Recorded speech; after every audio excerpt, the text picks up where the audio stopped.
بسم الله الرحمن الرحيم تبارك الذي بيده الملك وهو على كل شيء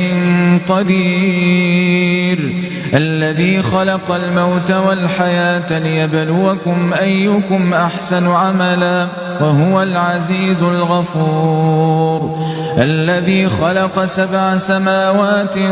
طباقا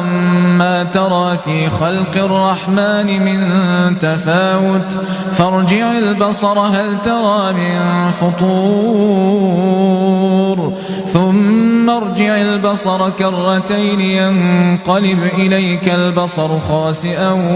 وهو حسير ولقد زينا السماء الدنيا بمصابيح وجعلناها رجوما للشياطين وأعتدنا لهم عذاب السعير وللذين كفروا بربهم عذاب جهنم وبئس المصير إذا ألقوا فيها سمعوا لها شهيقا وهي تفور تكاد تميز من الغيظ كلما ألقي فيها فوج سألهم خزنتها ألم يأتكم نذير قالوا بلى قد جاءنا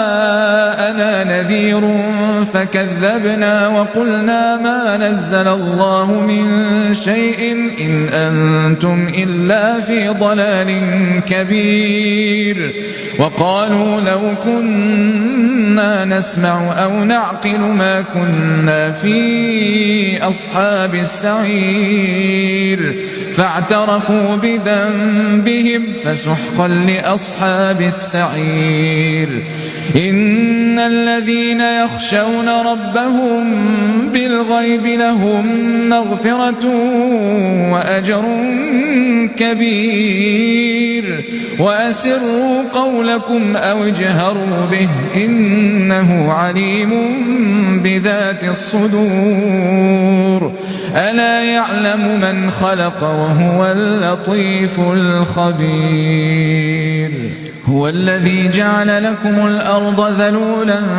فامشوا في مناكبها وكلوا من رزقه وإليه النشور أأمنتم من في السماء أن يخسف بكم الأرض فإذا هي تمور أم أمنتم من في السماء أن يرسل عليكم حاصبا فستعلمون كيف نذير ولقد كذب الذين من قبلهم فكيف كان نكير أولم يروا إلى الطير فوقهم صافات ويقبضن ما يمسكهن إلا الرحمن إنه بكل شيء بصير أمن هذا الذي هو جند لكم ينصركم من دون الرحمن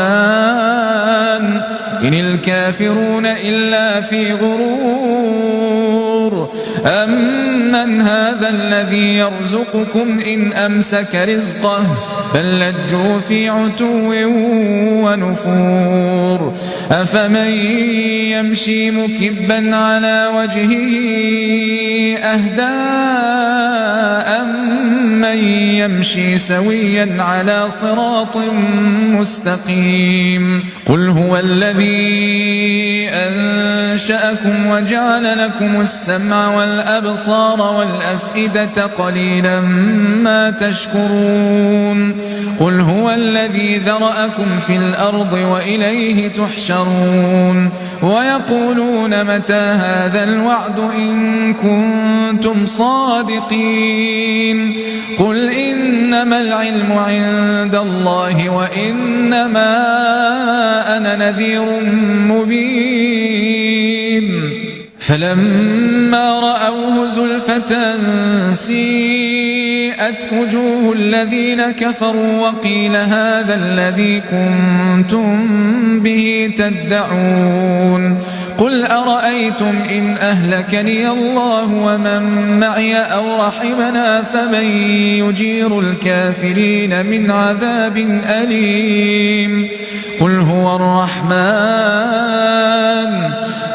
الرحمن آمنا به وعليه توكلنا فستعلمون من هو في ضلال مبين قل أرأيتم إن أصبح ماؤكم غورا فمن يأتيكم بماء معين